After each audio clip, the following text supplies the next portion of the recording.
한 개인도 수십 년, 한 세기 가까운 인생을 산다고 하면요, 남들은 알지 못하는 인생의 시줄과 낫줄 같은 사연이 많이 있겠죠. 우리도 돌아보면 이런저런 일이 많았는데요, 그러나 분명한 것은 제가 어제 문자로 보내드렸지만 과거를 해석하고 오늘의 복음으로 해석하여 새로운 날을 우리가 살아갔으면 좋겠다, 이런 마음이 있습니다. 20세기, 지난 20세기에요 가장 위대한 탐험으로 손꼽는 것이 있습니다. 1909년에 로버트 피어리의 북극 탐험, 그리고 1927년에 찰스 린더버그의 대서양 횡단 비행, 그리고 잘 아시는 1969년에 닐 암스트롱의 달 착륙 사건이 있습니다. 그리고 여기 하나를 더 한다면요, 1953년 5월 29일 아침 6시에 여러분, 지구에서 최고봉이 어디죠? 에베레스트 산 아시면서 이렇게 여러분 좀 주고받는 게 있어야 생명의 역사가 있습니다. 8,849m, 엄청나죠? 여기에 이제 에드먼드 힐러리 경이 최초로 이제 그곳을 밟았습니다. 이 일이 얼마나 대단하냐면요, 영국의 엘리자베스 여왕이 최초로 등반하신 이분에게 기사 자기를 줬습니다. 그래서 이분의 이름에다가 우리는 경이라는 이제 서라고 하는 그것을 이제 붙이게 되죠.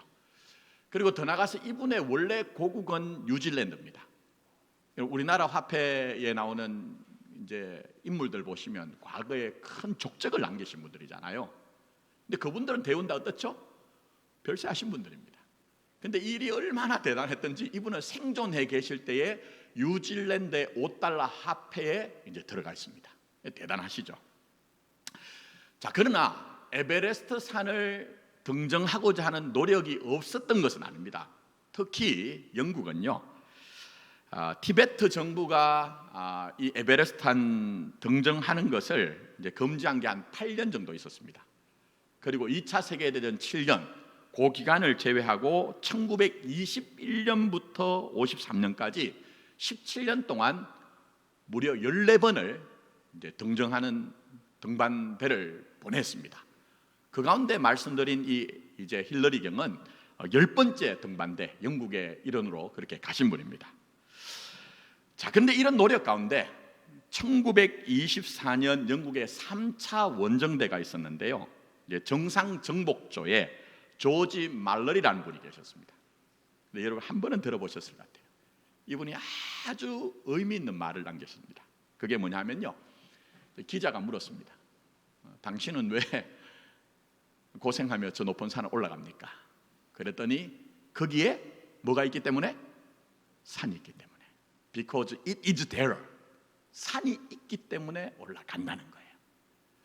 자, 그러나 참 애석하게도 이분은 8,500m 북쪽 능선에서 이분의 흔적이 사라졌습니다. 물론 CC는 75년 만에 1999년도에 수습을 했어요. 그러나 조난당한 지 9년 만에 이분이 가지고 올라갔던 그 피켓하고 그리고 산소 마스크가 발견이 됐거든요. 근데 문제는 왜 최초에 등장한 인물로 그렇게 알려지지 않았느냐? 이분이 올라가서 등정을 하고 내려올 때 조난을 당하신 것인지 아니면 올라갈 때 조난당해서 돌아가신 것인지 모르기 때문에 말씀드린 힐러리 경에게 그 영광이 돌아갔습니다. 자, 그러나 제가 말씀드리고 싶은 것은 이분이 하신 얘기가 참 의미가 있습니다. 참 의미가 있어요. 저는 산 잘 모릅니다. 근데 제가 대학원에서 사회복지를 이제 전공을 할 때 같이 공부했던 분 중에 한 분이 전문 산악인이 계셨어요. 근데 한번 그런 얘기를 해요. 뭐라고 얘기하느냐 하면요, 목사님, 사람들이 산을 정복한다 하는데 그거 어불성설이라는 거예요. 말도 안 된다는 거예요. 작은 산 하나 올라가는데도요, 내가 아무리 올라가고 싶다고 해도 그날의 일기나 내 몸의 컨디션에 따라서 그게 달라진다는 거예요. 수천 메다가 되는 그 고산을 어떻게 자기 마음대로 정복했다고 할 수 있겠느냐? 그러니 산 앞에서는 겸손해야 된다는 거예요. 근데 제가 이 말씀 드린 게 있습니다. 여러분, 이 유명한 말, 저기 산이 있기 때문에 올라갑니다 하는 말을 우리 신앙에 좀 대입해 보자는 겁니다. 여러분, 우리는 신앙이라고 하면요, 내 편에서 먼저 빨리 이해를 합니다. 내 안에 얼마나 강한 믿음이 있느냐, 내 안에 얼마나 깊은 신심을 가지고 있느냐, 내가 얼마나 열정과 또 더 나가서 하나님 앞에서 충성된 마음을 가지고 있느냐, 참 귀합니다. 그러나 가장 근본적으로는요, 산이 있어야 올라갈 수 있는 것처럼 하나님이 계셔야 여러분의 신앙이 존재할 수 있는 거예요. 그런 점에서 저기 산이 있기 때문에 올라간다, 이거 참 의미가 있죠. 도시에서 분주하게 살다 보면요, 뭐 내 주변 바라보고 살기가 힘듭니다. 근데 가끔은 제가 멀리 있지만 산을 좀 보면서요, 제가 말씀드린 저기 산이 있기 때문에 올라갑니다 하는 그 말처럼 어쩌면 내 인생도, 어쩌면 내 신앙도 저기에 계신 하나님, 산과 같이 계신 하나님 때문에 내 인생과 내 신앙이 있다, 이런 것들을 가끔 묵상해요. 자, 그런데 이런 마음은 저만 생각하고 느끼는 것이 아니고 우리 신앙의 선배들도 그렇게 생각하셨어요. 그래서 대표적으로 오늘 본문 말씀 시편 121편 한번 보십시오. 자, 시인이 뭐라고 얘기합니까? 눈을 들어 뭘 본다고요? 산 본다는 거예요. 눈을 들어 산을 본다, 그렇게 이제 얘기를 하고 있습니다. 내가 산을 향하여 눈을 들리라. 물론 말씀을 제가 오늘 일일이 세세하게 강의하지 않습니다. 근데 내용이 뭐냐면요, 이 시인이 지금 환난을 당했어요. 이 시인이 지닌 인생에 곤란한 점이 있습니다. 그런데 그 곤란함 가운데서 온 우주 만물 천지를 만드신 하나님이 조성해내신 저 산을 보니까 이렇게 격동치고 요동치고 비틀리는 세상 가운데서 산은 여전히 그곳에 있더라는 거예요. 그 산을 보면서 이 시인이 느끼는 거예요. 하나님은 저렇게 그곳에 계시구나. 그렇게 계신 하나님이 나를 도와주실 것이다 하는 의미가 내가 눈을 들어 산을 보겠다 하는 그런 의미라는 것입니다. 자, 그런데 시편 121편을 더 여러분들이 좀 확실하게 좀 이해를 하기 위해서는요, 이것만 읽으셔도 이해가 되지만, 은혜를 받지만 사실은 120편과 함께 보셔야 됩니다. 무슨 얘기냐? 히브리인들은요, 시편 121편을 단독적으로 이해하는 게 아니고 그 앞에 120편과 함께 연계를 해서 이해를 합니다. 그래서 여러분, 120편과 121편의 표제어가 뭐라고 되어 있습니까? 거기에 뭐라고 되어 있죠? 성전에 올라가는 노래, 하나님의 얼굴을 구하고 하나님의 그 도우심을 바라보기 위해서 성전을 올라가는 그 맥락 속에서 120편과 121편을 하나로 지금 이해를 하는 거예요. 자, 그러면 120편이 뭡니까? 눈으로만 다시 한번 보십시오. 내용은 다름이 아니라 이 시인의 삶에서 삶의 안정을 빼앗아가고 마음의 평안을 빼앗아가는 현실적인 문제가 있습니다. 그게 뭡니까? 2절에 나옵니다. 거짓된 입술과 속이는 혀라고 얘기했어요. 거짓된 입술과 속이는 혀, 한마디로 지금 거짓말이 나의 마음에 안정을 빼앗고 평안을 지금 흔들고 있다는 거예요. 자, 여러분 생각해 보십시오. 두 가지 가능성이 있겠죠. 하나는 내가 거짓에 속았어요. 그러면 속인 자에 대한 분노는 그거 쉽지 않습니다, 여러분. 그런데 또 한번 생각해 보면 왜 내가 그때 한번 더 깊이 생각해 보지 않았던가 하는 자기 자신을 향한 분노와 함께 더 나아가서 자기 자신에 대한 좌절감이 있었을 거예요. 자, 또 하나 가능성은 뭡니까? 나는 거짓말을 지금 분별했어요.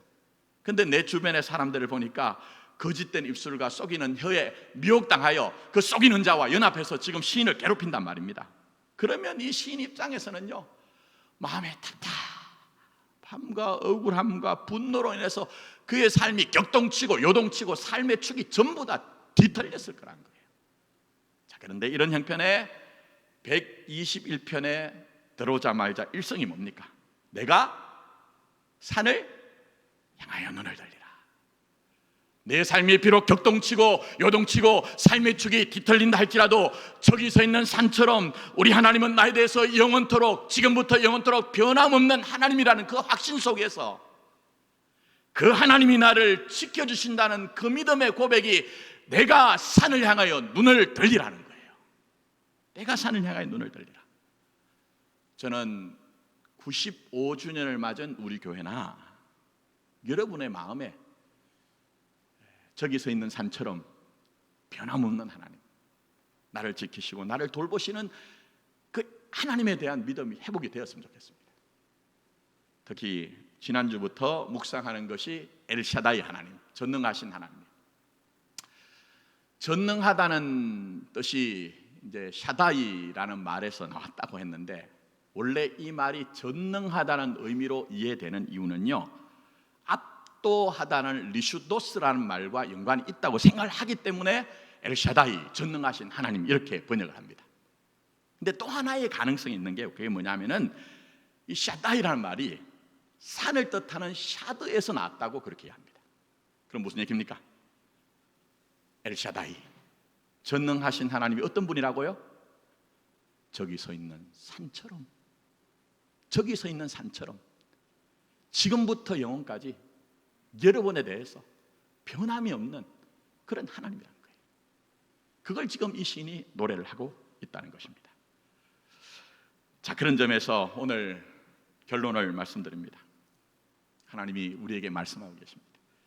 세상 흔들리고 사람은 변하나 엘샤다이, 전능하신 하나님은 마치 저기 서 있는 산과 같이 우리 자신에 대해서 변함이 없으시고 지금부터 영원까지 지키시고 돌보시고 최종적으로 승리하게 하시는 하나님인 것을 알고 믿으라고 말씀하고 계세요.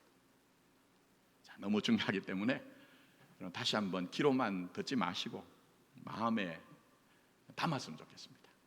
자, 다시 한번 말씀드립니다. 세상 흔들리잖아요.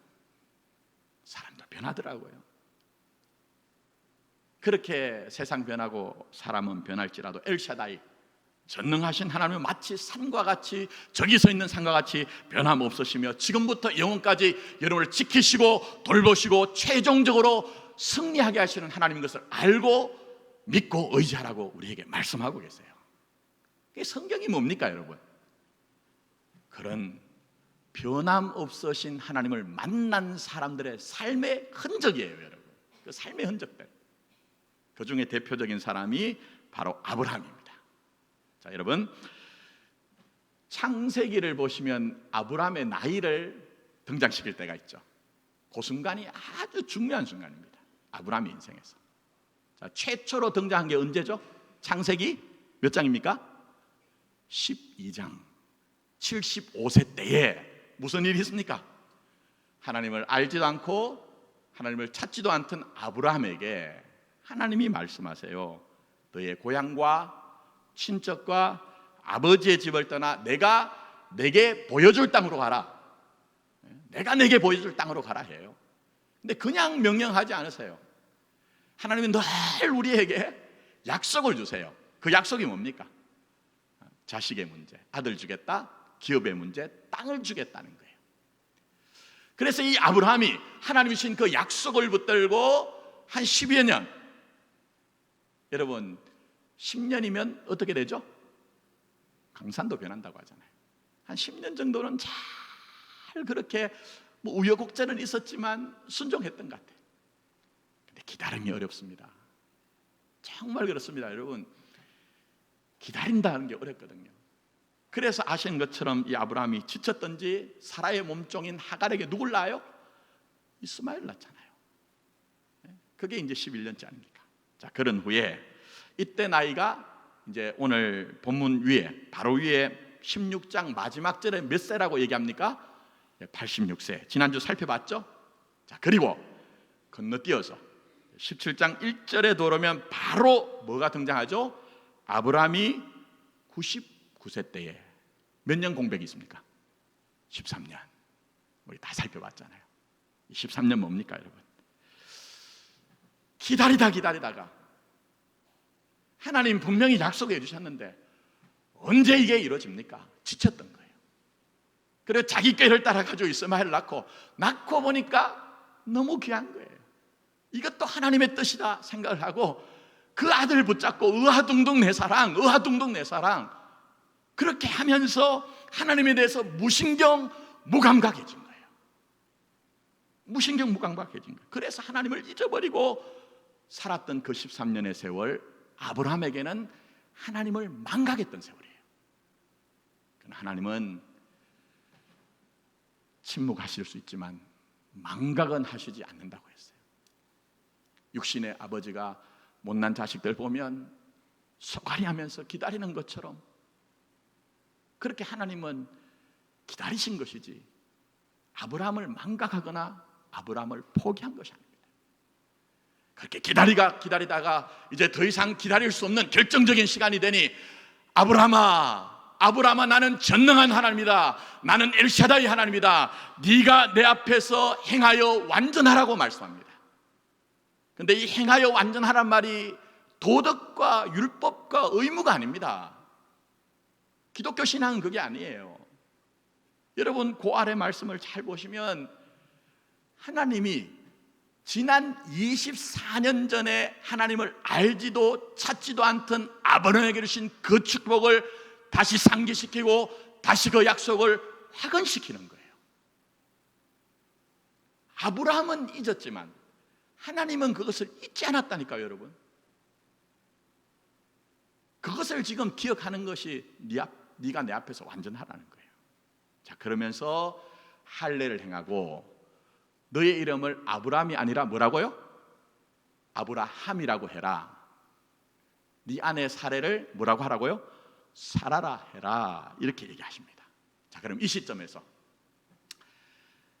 하나님을 찾지도 않고 13년 세월 자기 인생의 도치가 되어가지고 그렇게 살던 아브라함, 성격적으로 하나님이 나를 찾아오셨으면 그가 그 감격 속에서 어떤 반응을 했느냐 하는 거예요. 제 생각에는요, 하나님, 제가 참 잘못 생각했던 것 같습니다.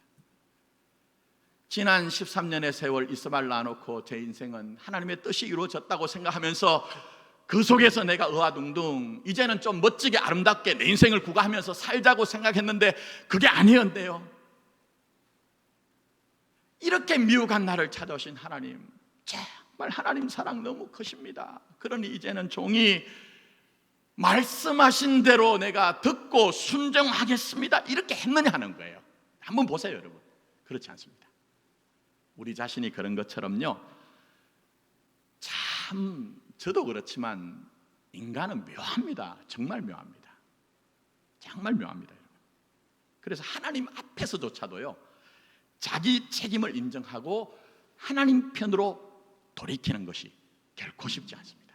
결코 쉽지 않습니다. 자기를 방어하고 심지어는 하나님이 내 인생에 터치하시지 않고 간섭하시지 않았으면 좋겠다는 속마음이 있어요. 자, 그래서 읽지 않은 아브라함의 마음을 엿볼 수 있는 말씀이 있습니다. 17절 18절 한번 보세요. 자, 말씀 한번 따라오시면 좋습니다. 그래야 여러분이 역동적으로 하나님의 말씀을 받아들일 수 있기 때문입니다. 자, 제가 읽어드릴게요. 아브라함이 엎드려 뭘 하죠? 웃으며 마음속으로 이르되 100세 된 사람이 어찌 자식을 낳을까? 사라는 90세니 어찌 출산하려 하고, 아브라함이 이에 하나님께 아뢰되 뭐라고 얘기합니까? 이스마엘이나 하나님 앞에 살기를 원하나이다 얘기합니다. 여러분, 현실적으로 이때 나이가 아브라함이 99세예요. 그러면 사라 나이는 몇 세죠? 89세입니다. 당연히 아이를 낳을 수가 없는 거예요. 그러니 이렇게 말한 건 당연합니다. 하나님은 속마음을 보는 거예요. 그가 가진 자세와 태도를 보는 거예요. 그걸 볼 수 있는 것이, 보시면 이 아브라함이 차마 하나님이 두려워서 엎드려 있지만 웃고 있어요. 이 웃는다는 말이 짜하크란 말인데요, 히브리어 문법 복잡하게 얘기할 것 없고 미완료입니다. 무슨 얘기냐면요, 한 번 그랬다는 게 아니에요. 미완료는요, 계속적으로 진행하고 반응하고 그렇게 반복하는 것처럼 그렇게 지금 하고 있다니까요, 여러분. 그렇게. 이게 지난 13년 동안 어떤 면에서는 아브라함 속에 감춰진 하나님을 향한 자세와 태도, 그거라니까요, 여러분. 그래서 그가 얘기한 게 뭡니까? 바로 이스마엘이나 하나님 앞에 살기를 원합니다. 하나님은 네 몸에서 나는 그 자손이 씨가 만민을 복주는 하나님의 구속사를, 구원사를 이룰 것이라 말씀하지만, 하나님 그게 내 인생하고 무슨 상관이 있습니까? 제가 하나님의 약속을 따라서 기다린 그 세월 11년 보니까 희망 고문이었습니다. 희망 고문이었습니다. 오히려 제가 제 계획을 따라, 제 실력을 따라서 이스마엘을 낳고 산 것이 현실적이고 행복한 것이지, 제가 믿음 가지고 하나님 말씀 따라 산다는 것이 쉽지 않습니다. 그러니 노터치 해주세요. 노터치 해주세요. 이게 바로 아브라함의 모습인 것이죠. 근데 재밌는 게 있습니다. 그게 뭔지 아십니까? 남편이 좀 그러면요, 아내가 온전하면 됩니다. 아내가 좀 그러면 남편이 괜찮으면 괜찮습니다. 근데 부창부수예요. 18장에 가면 하나님이 나그네의 모습으로 오시거든요. 근데 내년에 명년 이맘때 아들이 있다 얘기하는 하나님 앞에서 사라가 어떻게 해요? 똑같이 웃고 있어요. 똑같이 웃고 있어요. 근데 하나님은 그들의 인생에 뜻을 이루내세요. 약속하신 것을 완성하세요. 그러면서 하나님께서는 저기 서 있는 산처럼 너희들은 왔다 갔다 할 수 있지만 내가 너희들의 인생에 대해서는 변경될 수 없다. 내가 너희들에게는 지금부터 영원까지 함께하는 하나님이라는 것을 알도록 하셨고, 그것을 기억하며 살도록 하기 위해서 뼈 때리는 일이 일어납니다. 그게 뭔지 아십니까, 여러분? 여러분에게도 돌아보면 그런 흔적들이 다 있을 거예요. 자, 아브라함의 손자 누굽니까? 야곱 아닙니까? 야곱이 대표적으로 보면 야복강에서 씨름하잖아요. 알죠? 근데 하나님이 씨름을 할 때 그냥 두시지 않죠. 뭘 하십니까? 야곱의 뭘 위골시켜요? 쳐서 엉덩이뼈 위골시킵니다. 자, 그러면 그 이후로 야곱은요, 절면서 살았던 인생입니다. 그럼 한 걸음 한 걸음 뗄 때마다 엉덩이에서 쩌릿쩌릿하는 아픔이, 고통이 올라왔을 거예요. 그러면 뭐가 기억날까요? 야복강 사건이 기억나겠죠. 근데 그의 인생을 살면서 깨닫는 것이 있습니다. 하나님, 이제야 알게 됐습니다. 왜 제 몸에, 제 육신에 이렇게 하나님이 흔적을 남겨놓으신지. 내가 그때는 내 고집과 아집을 가지고 내가 하나님을 이긴 줄 알았지만 제 인생 전체를 바라보니 하나님이 나를 이기셨네요. 이게 일어난 것이 야곱의 인생이고, 더 나아가서 아브라함도 똑같습니다. 무슨 얘기입니까, 여러분? 아브라함이 자기 아들을 낳았는데 하나님이 지으라고 하신 이름이 있죠. 그게 뭡니까? 이삭이에요. 이건 무슨 얘기입니까? 짜크. 하나님 앞에서 하나님의 말씀을 신뢰하지 못하고 믿지 못하여 그렇게 웃는 웃음과 연관이 있다는 거예요. 그러면 이 아브라함이 자기 아들 이름 부를 때마다 뭐가 기억날까요, 여러분? 하나님, 제가 11년 세월 하나님 약속 기다리면서 그거 기다리지 못해서 나는 하나님을 망각하고 내 실력 가지고 내가 내 뜻대로 살려고 했는데, 저 산과 같이 변함없는 엘샤다이 하나님이 내 인생을 망각하지 않고 잠시 침묵하셨지만 나를 돌이키기 위해서 나를 찾아오셔서 하나님이 아들을 주겠다고 했는데도 나는 그것을 믿지 못해서 그렇게 웃었는데 하나님이 그 뜻을 이루셨군요. 그거 여러분 생각나지 않았을까요? 그거 절감하지 않았을까요, 여러분? 신앙은 바로 그겁니다, 여러분. 그래서 사도 바울이 뭐라고 얘기합니까? 내 몸에 뭘 가졌다고요?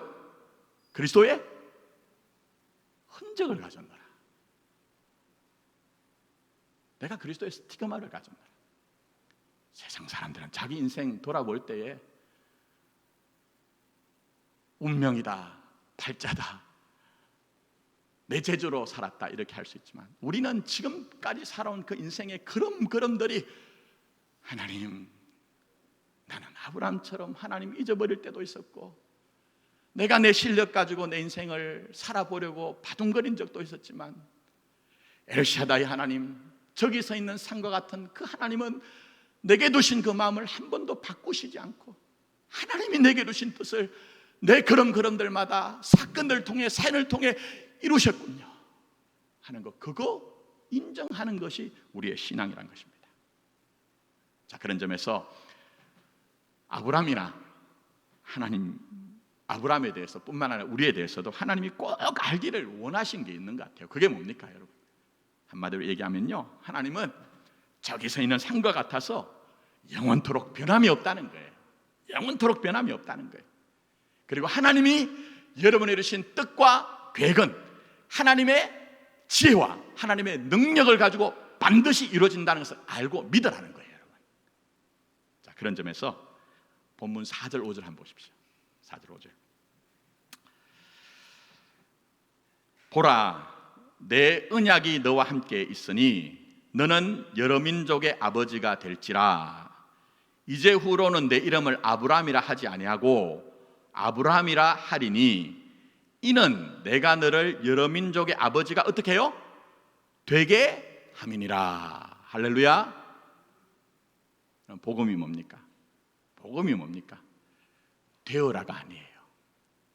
되어라가 아니에요. 내가 되게 하겠다. 엘샤다이 하나님, 저기 서 있는 산과 같이 여러분에 대해서 영원토록 변함없는 그 하나님이 우리에게 이루신 각자에게 이루신 하나님의 뜻과 하나님의 감동을 주신 그 은혜를 하나님이 결국 여러분이 이루신다는 거예요. 그게 복음이고 교회는 그 위에 세워져 있는 거예요. 교회는 그 위에 세워져 있는 거예요. 오해하시면 안 됩니다.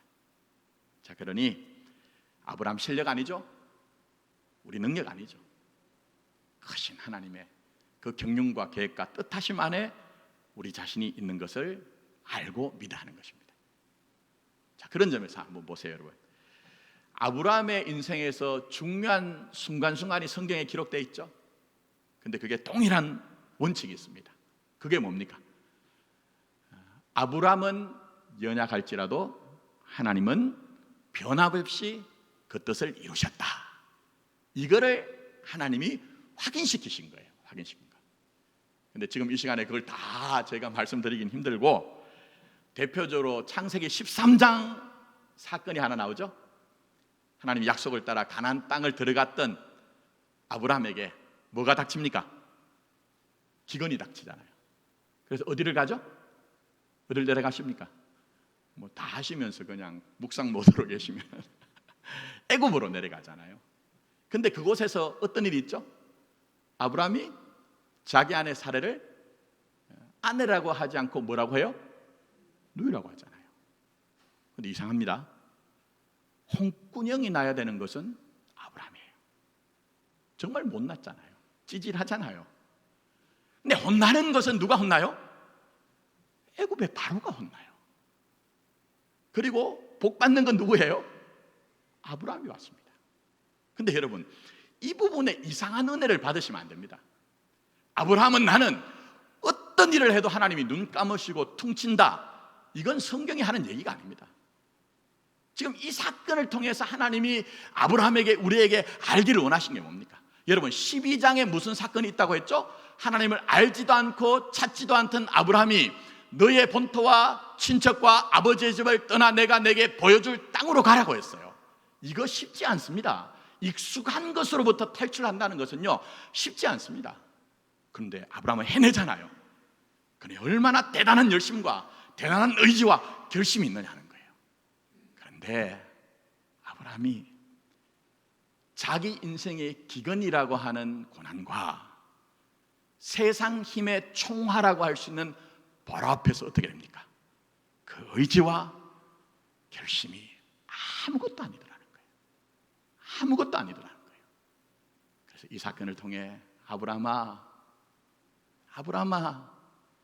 너 대단했지. 그러나 그 대단함으로 너 인생, 너 믿음이 구성되는 거 아니야. 이런 상황 속에서도 궁극적으로 복을 주는 엘샤다이 전능하신 하나님, 그 하나님에게 인생을 맡겨라. 너의 믿음이 거기 안에 있는 것이니 너의 인생을 내게 좀 맡겨달라는 레슨을 하신 거예요. 레슨을 하신 거. 그 사건이 바로 창세기 13장의 사건이신 거죠. 그런 점에서 여러분 신앙 한번 잘 돌아보십시오.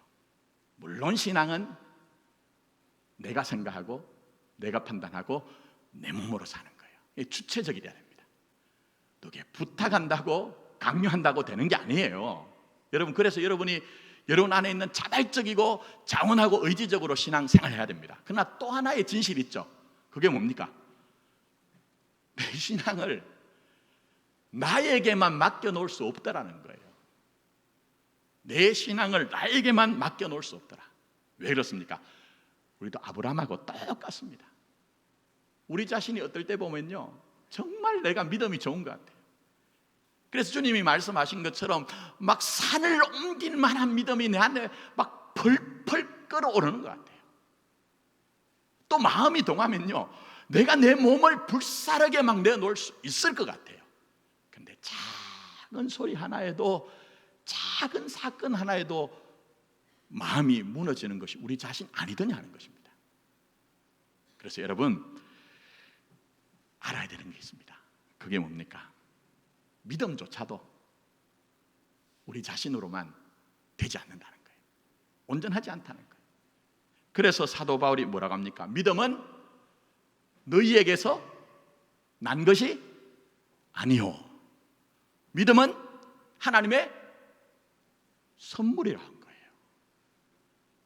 그러니 엘샤다이, 저기 서 있는 산처럼 변함없는 하나님의 그 사랑, 그 안에 여러분의 인생과 신앙이 있다는 것을 알고 우리의 인생과 우리의 신앙을 주님께 맡길 수 있는 그런 우리 자신이 되었으면 좋겠습니다. 말씀을 맺으면서요, 여러분이 너무 심각하게 95주년 기념예배여서 그런지 저를 바라보고 계셔서 우스갯소리 하나 하겠습니다. 요즘 주변에 이발소가 많이 생기더라고요. 한동안은 다 사라졌는데, 저는 뭐 요즘 이발소를 가본 적은 없는데 어릴 때 이발소를 가보면요, 남자들 면도를 하기 위해 가지고 이렇게 이발사분들이 뜨거운 수건을 그 물에다가 이렇게 팔팔 끓입니다. 근데 그걸 그냥 이제 얹으면 난리 나잖아요. 그래서 그걸 이제 식혀가지고 적절한 온도에 이제 이렇게 얼굴에 얹습니다. 자, 근데 이 이야기에 등장하는 이발사가요, 그 뜨거운 수건을 누워 있는 손님에게 얼굴에 얹었던 것 같아요. 어떤 일이 발생할까요? 손님이 깜짝 놀라면서, 아니 이발사 양반, 왜 뜨거운 수건을 나한테 이렇게 얹는 것입니까? 그렇게 했더니 이발사가 뭐라고 했겠습니까, 여러분? 이발사가 이런 얘기합니다. 죄송합니다, 손님. 제가 들고 있기는 너무 뜨거워서 손님 얼굴에 얹었습니다. 무섭죠? 제가 하고 싶은 얘기가 있습니다. 그게 뭔지 아십니까? 인간은 정도의 차가 있지요, 맡을 수 있는 존재가 아닙니다. 제가 목회해 보니까 그래요. 저는 저희 교회 부임하기 전에 저는 대단한 능력과 자질을 가진 목사인 줄 알았습니다. 근데 가만히 인생 사건을 통해서 보니까요, 전부 개별적으로 정도의 차가 있지 우리는 맡을 수 있는 존재가 아닙니다. 맡기며 살아야 됩니다. 어떻게 해야 될까요? 엘샤다이, 저기 서 있는 산처럼 여러분에 대해서 영원토록, 지금부터 영원토록 변함없는 하나님 앞에 맡기십시오. 문제조차 하나님께 의뢰하십시오. 그럴 때 시편 121편에 나오는 것처럼 하나님이 여러분을 지키시고 돌보시고 최종적으로 승리하게 하실 것이라는 것입니다. 자, 그런 점에서 121편을요 제가 천천히 읽어드릴 테니까 여러분 마음으로 말씀을 받으면서, 하나님 그래요, 내 인생 하나님 앞에 맡겨드립니다. 내게 있는 인생 문제를 맡겨드립니다. 그렇게 고백했으면 좋겠습니다. 자, 눈을 한번 감아보십시오. 눈 감아보십시오. 제가 121편을 다시 읽어드리겠습니다. 눈 감으시고 중심의 진실로 듣고 받아들이십시오. 내가 산을 향하여 눈을 들리라.